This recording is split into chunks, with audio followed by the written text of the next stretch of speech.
So welcome back to Orchid House. I'm Olivier in Fort Lauderdale, and this is Gongora atropurpurea.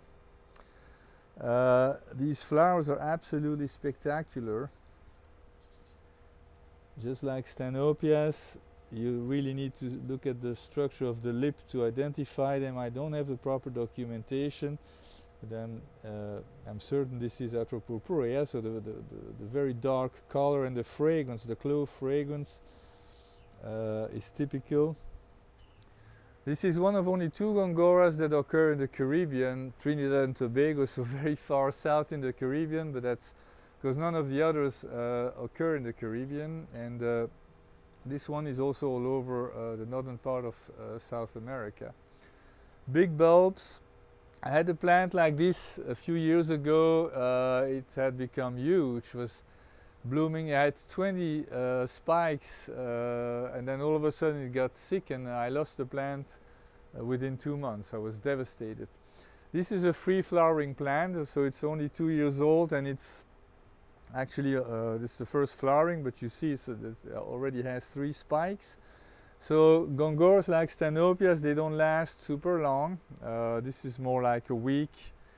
Stenopias more like 3-4 days. But they bloom so often, and as you can tell, you can have many spikes at once, so it's really worth it. And this particular one is really free flowering.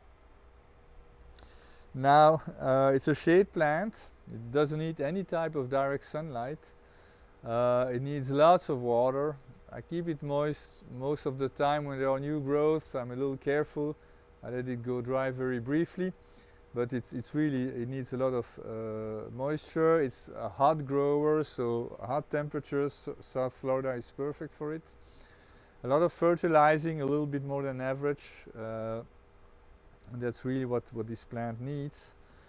And this one has over 60 flowers like this, so it's only the first time it blooms, so very happy. I encourage everybody to try Gongoras. They are very rewarding, unlike most orchids that are lazy and slow growing. These are fast growers.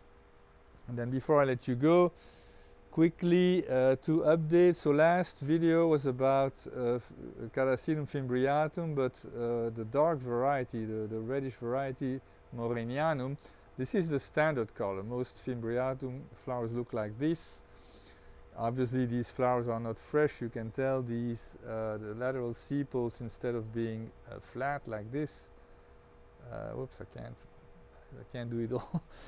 Anyway, so they're supposed to be flat, and then they recurve very quickly within 2 days, and that's what you have. Like I mentioned before, this has a very spicy fragrance, while the red one is more like a sweet fragrance. And then to remain, actually no, this is a Catasetum, this is an Oncidium, but I gave you a video of prionochila, and you had that very, very long inflorescence and a beautiful flower at the end.